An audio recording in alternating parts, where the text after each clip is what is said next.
Hello friends, welcome to our channel conversation corridor. और आज का वीडियो ये डिफाइन करेगा कि अगली बार अगर आप आइनॉक्स में मूवी देखने जाएंगे तो क्या आपको मुकेश का ऐड स्टार्टिंग में दिखेगा या नहीं दिखेगा। हाँ, आपने सही लिंक किया। आज का वीडियो सिगरेट से रिलेटेड है और आज मैं आपको ये बताऊंगा कि न्यूजीलैंड कैसे प्लान कर रहा है इम्पोज करने का एक बैन ऑन सिगरेट्स यूथ के लिए। तो आज की वीडियो पूरा देखिएगा और मुझे लास्ट में ये बताइएगा कि ये जो प्लान न्यूजीलैंड कर रहा है क्या ये इंडिया में हो सकता है, क्या ये ग्राउंड लेवल पे इम्पोज हो सकता है कि नहीं। बिकॉज एक बहुत ही मेजर डिसीजन होगा अगर ये कर दिया हर कंट्री ने, जो कि न्यूजीलैंड करने वाला है। तो वीडियो एंड तक देखिए और बताइए कैसा लगा।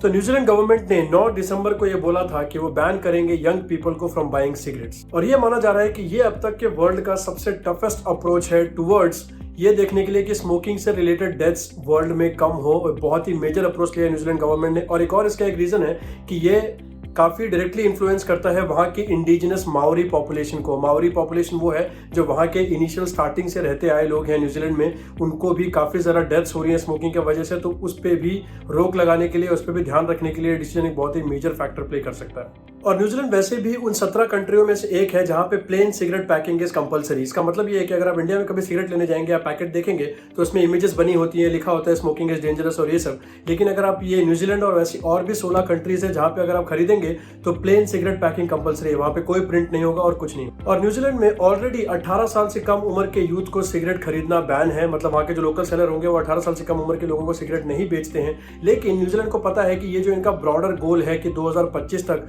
ये चाहते हैं कि 5% से कम अडल्ट पॉपुलेशन हो जो स्मोक करती हो, उसको अचीव करने के लिए सिर्फ ये एक बैन लगाना कि 18 साल से कम उम्र वाले नहीं खरीद सकते काफी नहीं है और कड़ी चीजें करनी पड़ेंगी।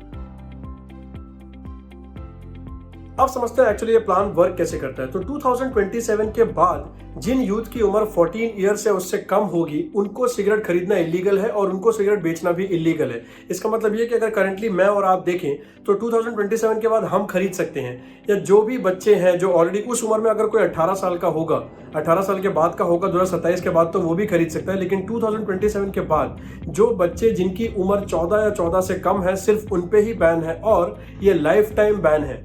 ऐसा नहीं कि आप 24-25 साल के अगर हो जाओगे तो उसके बाद आप खरीद सकते हो, नहीं।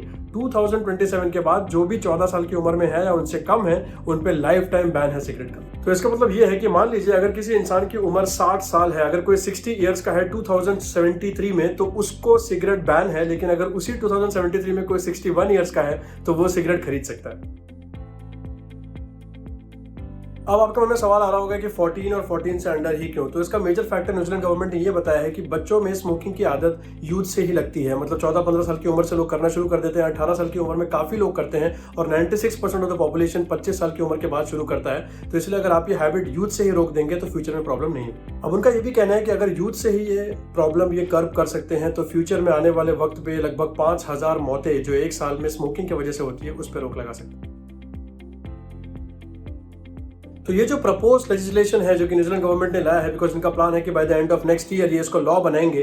तो इसमें पहला कदम इन्हें ये उठाया कि 2024 के बाद जितने भी स्टोर्स हैं जो सिगरेट बेचते हैं वो बहुत कम किए जाएंगे। और उसके बाद इनका अगला कदम ये है कि ये निकोटीन का लेवल काफी कम करेंगे। निकोटीन वही होता है जो सबसे एडिक्टिव सब्सटेंस होता है जिसकी वजह से लोग एडिक्टिव हो जाते हैं। तो निकोटीन का जो लेवल होता है सिगरेट में उसको कम करेंगे 2025 के बाद। और उसके बाद धीरे धीरे करके 2027 के बाद एक स्मोक फ्री कंट्री बन जाएंगे, बिकॉज धीरे धीरे इन्हें काफी एक्शंस ले चुके हैं। अगर मैं आपको बताऊं तो भूटान आई थिंक मेरे हिसाब से ऐसी एक कंट्री है जो स्मोक फ्री है, जहां पे सिगरेट का सेल और परचेज नहीं होता है। बट आपको पता है कि जब रूल लगते हैं तो उल्टी सीधी चीजें हो ही जाती हैं, करने वाले कैसे भी कर लेते हैं। बट वो एक स्मोक फ्री कंट्री है और न्यूजीलैंड का भी प्लान है कि अपनी कंट्री को भी ये स्मोक फ्री बनाएंगे 2027 के बाद।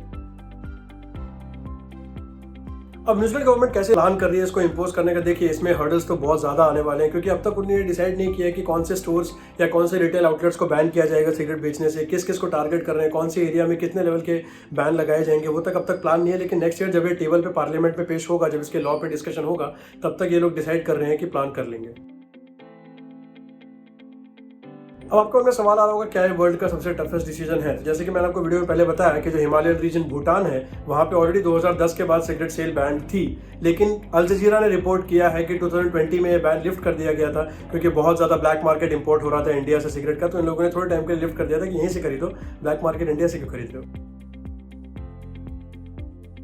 अब इस पे क्रिटिक्स का कहना है कि बहुत ज़्यादा ब्लैक मार्केट इंपोर्ट होगा। ऑब्वियसली जहाँ पे कोई चीज़ लीगल नहीं होती है, ब्लैक मार्केट इंपोर्ट वहाँ बहुत ज़्यादा हो जाता है। तो इस पे भी न्यूजीलैंड गवर्नमेंट ने कहा है कि कस्टम्स को और ज़्यादा स्ट्रेंथन किया जाएगा और मजबूत किया जाएगा और बॉर्डर पेट्रोल पे बहुत ज़्यादा ध्यान दिया जाएगा कि बॉर्डर से अंदर या बाहर आने वाली चीज़ें क्या क्या हैं, ताकि सिगरेट्स का एक्सपोर्ट या इम्पोर्ट ना हो।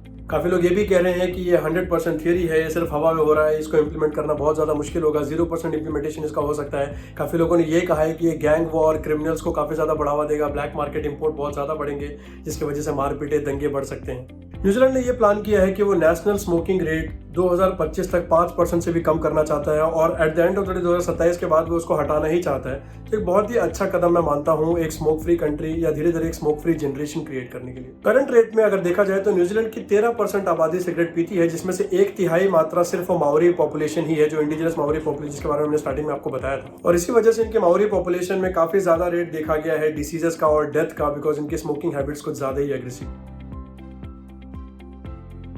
तो अब अगला कदम ये उठाया जाएगा कि एक माओरी की टास्क फोर्स फॉर्म होगी, जिसमें टोबैको कंट्रोल के बारे में लोग देखेंगे और ऑल्सो पब्लिक हेल्थ एक्सपर्ट से कंसल्टेशंस ली जाएंगी। इन लोग के बीच में टेबल्स होगा, मीटिंग होगा, बिकॉज न्यूजीलैंड का जो प्लान है कि 2022 के एंड तक ये एक लॉ बनाना चाहते हैं, उसके लिए ये पहला कदम ये लोग उठाएंगे। और न्यूजीलैंड गवर्नमेंट ने ये भी प्लान किया है कि ये जो भी इनका अप्रोच है, एंड गोल है, उसको ये फेजेस में डिप्लॉय करेंगे। ऐसे नहीं कि एक के साथ बैन लगा दिया, क्योंकि सब पागल हो जाएंगे, बिकॉज कोई भी आदत छुड़वाने के लिए आपको वक्त देना पड़ेगा। तो धीरे धीरे फेजेस में ये चीज़ इंप्लीमेंट होगी। बट अगर मैं अपने हिसाब से कंक्लूड करूँ तो एक बहुत ही मेजर स्टेप है, बिकॉज आपको कोई कदम तो उठाना ही पड़ता है अगर आप कोई भी बीमारी या कोई भी चीज़ को अपने देश से हटाना चाहते हैं। तो बहुत ही मेजर स्टेप है न्यूजीलैंड में, और क्या पता न्यूजीलैंड को देख के काफ़ी कंट्रीज भी ये इंपोर्ट करें। तो अगर मैं इसे कंक्लूड करूँ तो मेरे हिसाब से ये बैन बहुत ही इंपॉर्टेंट है, बिकॉज किसी भी कंट्री को अगर आप चाहते हो स्मोक फ्री हो तो धीरे धीरे यही कदम उठाने चाहिए। तो आपको क्या लगता है कि क्या भारत में ये इंप्लीमेंट होना चाहिए? हमारा मेजर चंक ऑफ डेथ जो मौतें हो रही हैं वो निकोटीन कंजम्पशन और स्मोकिंग की वजह से हो रही है। तो प्लीज़ मुझे कमेंट सेक्शन में बताइए कि आपका इसके बारे में क्या कहना है। दुआ करता हूँ कि आपको वीडियो अच्छा लगा हो, आपने काफ़ी कुछ सीखा हो कि क्या कि बाकी कंट्रीज़ में क्या क्या हो रहा है, क्या इंडिया में ये चीज़ हो सकती है नहीं। अगर अच्छा लगा तो प्लीज़ वीडियो को लाइक कीजिए, शेयर कीजिए और चैनल को सब्सक्राइब करना ना भूलें, वरना मुकेश का ऐड आपको बार बार आता रहे। मैं माता रानी से दुआ करूँगा।